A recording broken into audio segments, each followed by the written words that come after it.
monde, bienvenue à nouveau sur ma chaîne. J'espère que vous allez bien. Moi, ça va très bien et j'ai une très bonne nouvelle pour vous.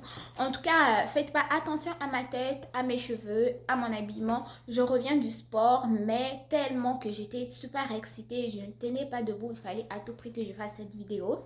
Et après, je ferai autre chose. Donc, sans plus tarder, de quoi s'agit-il? En fait, dans cette vidéo, je vais vous présenter deux manuels. Deux petites manuels qui m'ont vraiment aidé quand j'étais étudiante au cégep, quand j'ai étudié mes cours en soins infirmiers. J'avoue que en fait, à cette époque-là, c'était pas des manuels, mais j'avais comme trouvé une sorte de méthode pour mieux étudier mes cours. Donc, dans mieux étudier mes cours, le plus difficile à apprendre, c'était les médicaments. Sachez que quand on est au cégep et on administre les médicaments pendant les stages, les professeurs s'attendent à ce que nous puissions connaître la classe de médicaments, l'effet secondaire, l'effet thérapeutique, les surveillances reliées aux médicaments. Et il y a aussi certains médicaments qui ont certaines particularités. Donc, moi, ce que je faisais au cégep, je me faisais des petits cartons d'études, ok? Quand vous allez dans des COPS ou que vous allez, par exemple, à la bibliothèque ou des magasins qui vendent des fournitures scolaires, ils ont des petits cartons sur lesquels vous faire des fiches. Donc, sur ces petits cartons-là, vous pouvez écrire un médicament, classe, effet thérapeutique et autres.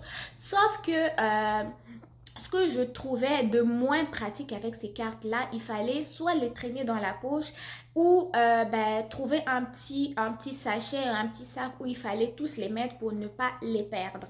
Donc, au fur et à mesure que j'allais dans mes stages, je sélectionnais les médicaments dont j'avais besoin la veille et je les mettais dans mon sac. Le lendemain, j'oubliais de vider mon sac de stage et j'en perdais deux ou trois cartons et que si le lendemain, mon patient a encore un autre médicament que j'avais sur mon carton, que je retrouve plus mon carton, j'étais obligée d'aller dans mon guide de médicaments et de retrouver le médicament et refaire une fiche. Donc, tout cela, en fait, je l'ai fait à peu près tous les 3 ans du cégep. Et j'avais commencé aussi à en faire à l'université ma première année parce qu'on avait comme des pathologies avec des médicaments qui étaient reliés. Donc, j'avais encore recommencé à faire des petits cartons. Sauf que je me suis dit, pourquoi continuer à faire des petits cartons difficilement portables si je peux les faire dans un livre? J'ai d'abord essayé un cahier, mais sauf que le cahier était assez gros et le traîner partout juste pour deux ou trois médicaments, je le trouvais gênant. Donc, je me suis dit et que ça allait être plus pratique non seulement pour moi, mais pour vous aussi qui êtes étudiant, soit au cégep ou à l'université, et que vous avez des médicaments à apprendre. J'ai une bonne nouvelle pour vous. J'ai créé un petit guide, ok? J'ai écrit les médicaments guide d'études. En fait, dans ce petit guide-là, comme vous voyez, ce guide, en fait, ça, c'est le format de l'auteur. Donc, c'est moi qui l'ai créé, c'est moi l'auteur.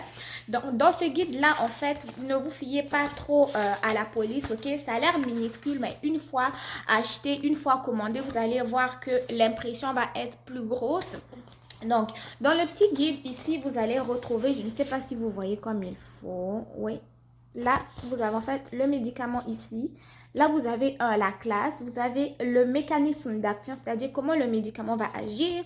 Vous allez avoir l'effet thérapeutique, l'effet secondaire, les surveillances ainsi que les particularités. Je ne sais pas si vous voyez comme il faut. En tout cas, ouais, là, vous voyez mieux. Médicaments, classe, mécanisme d'action, effet secondaire, effet thérapeutique, surveillance et autres. Donc, dans le fond, ce petit guide-là va vous permettre d'écrire tous les médicaments dont vous avez besoin.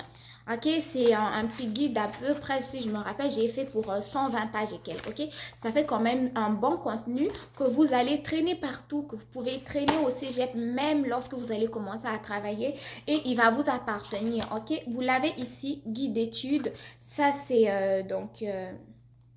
ça, c'est mon exemplaire. Ok, il a été signé, c'est mon exemplaire. Et ensuite, ce que vous allez faire, vous pouvez marquer juste votre nom là-dessus. Vous pouvez marquer votre école, peu importe ce que vous voulez, qui va vous permettre d'identifier. Donc, pour l'avoir, il est sur Amazon. Je vais vous mettre le lien en barre d'infos. Vous allez le trouver là directement. En fait, franchement, si vous ne voulez pas perdre vos médicaments, en faire encore les cartons au cégep ou à l'université, ça va être vraiment très, très, très utile. Et en plus de ça, vous pouvez le traîner partout dans votre sac de stage.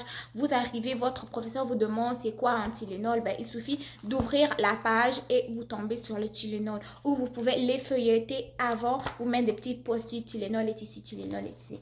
Donc, voilà. Si je regarde bien, il est de le guide à En fait, il a 100 pages, le petit guide. Deuxième bonne nouvelle. Je sais que pour terminer ses études, en fait, ou bien pour avoir ses études, il faut avoir un volet théorique, un volet pratique. Volet pratique, ce sont des stages. On est obligé de passer par les stages. Ça, c'est incontournable, ok?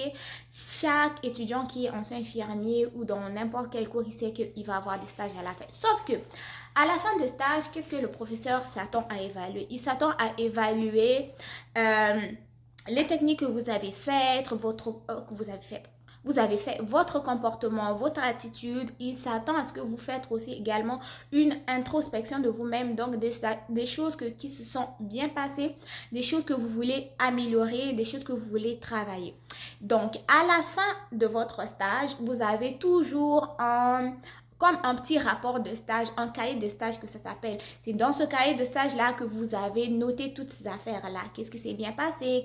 Qu'est-ce qui s'est moins passé?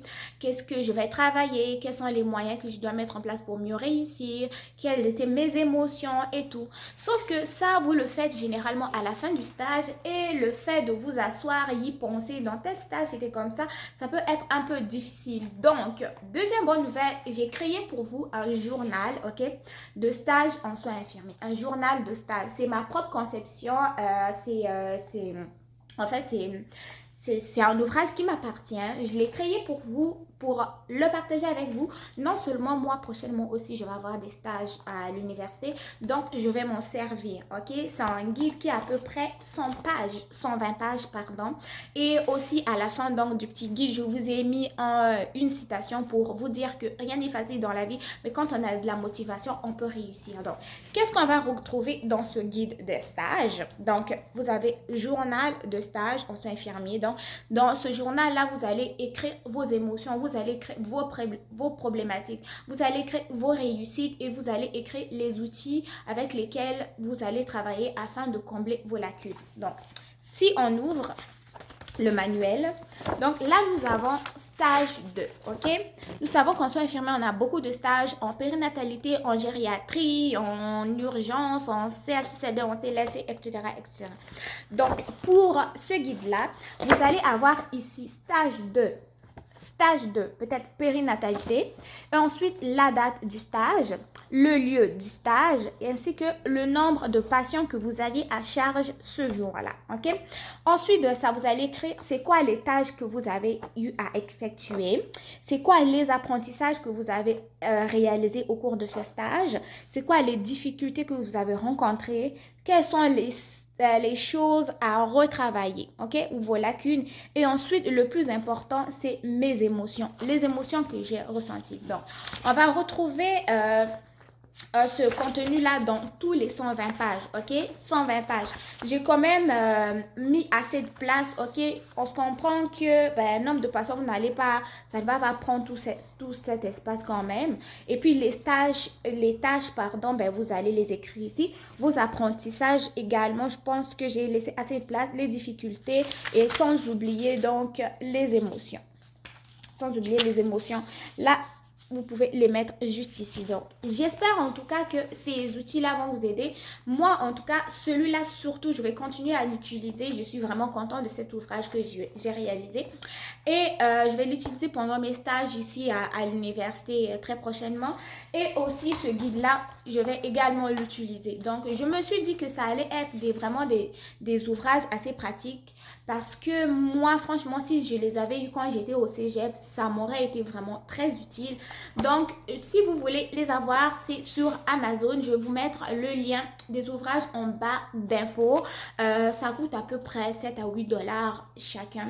Mais lui, vraiment, je le préfère parce que tout dépendamment du stage, vous allez avoir écrit tout ce que vous ressentez et une fois vous avez votre cahier de stage que votre professeur va vous donner pour vous évaluer, ça va être très facile à retranscrire. Donc, la vidéo ne sera pas très longue. J'espère en tout cas que ces ouvrages vont vous aider et que vous allez les utiliser. Je vous mets le lien en barre d'infos pour les trouver sur Amazon. D'ici là, portez-vous bien. On se revoit très bientôt et j'ai vraiment été très ravie de faire cette vidéo. Je tenais pas debout. Je les attendais très longtemps et ils ont été livrés et je suis vraiment très fière de vous les montrer. Donc, on se revoit très bientôt. Je vous dis au revoir. Bye!